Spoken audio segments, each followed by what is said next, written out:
اپنے جو اولیاء ہیں، اللہ کے جو پیارے ہیں، ان کی محبت تو ہے خدا کو، ان سے شفقت تو ہے، پیار تو ہے، پر عظمت خدا کے کسی کی نہیں، عظمت اسی کو دے پاؤ۔ فرمایا ایک حدیث کرسی بیان کرتے ہیں صوفیاء کرام، الکبریاء ردائی والعظمت ازاری فمن نازانی فیما ادخلت النار۔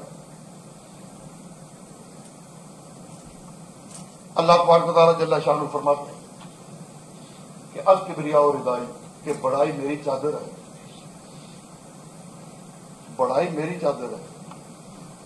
کسی کی چادر کو ہاتھ ڈالنا شریفوں کا کام نہیں، کسی کی چادر کو کھینچنا ہاتھ ڈالنا کوئی اچھے لوگوں کا کام نہیں۔ تو فرمایا کہ بڑائی میری چادر ہے، مطلب یہ کہ دنیا میں بڑا بننے کی کوشش نہ کرنا، اگر تم بڑا بننے کی کوشش کرو گے تو تمہیں میری چادر پر ہاتھ ڈالا۔ یہ جو لوگوں کی خواہش ہوتی ہے کہ لوگ کہیں کہ یہ ہم بڑے ہیں یا لوگ ہماری بڑائی مانیں، یہ بڑی بنیادی کمزوری، بنیادی غلطی ہے۔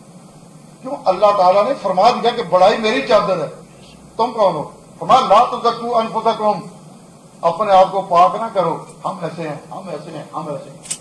ہماری مجلسی زندگی کیا ہے کہ جب کوئی بیٹھتے ہیں تو اپنے مناقب ہم بیان کرتے ہیں کہ میں تو یہ کہتا ہوں، میں یہ کہتا ہوں، ہم ایسے ہیں، ہم ایسے ہیں۔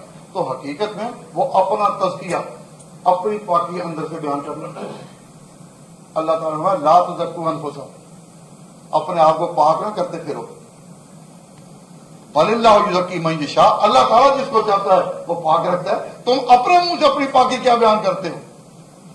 تو فرمایا الکبریاء ردائی، بڑائی میری چادر ہے، والعظمت ازاری، اور عظمت میرا لباس۔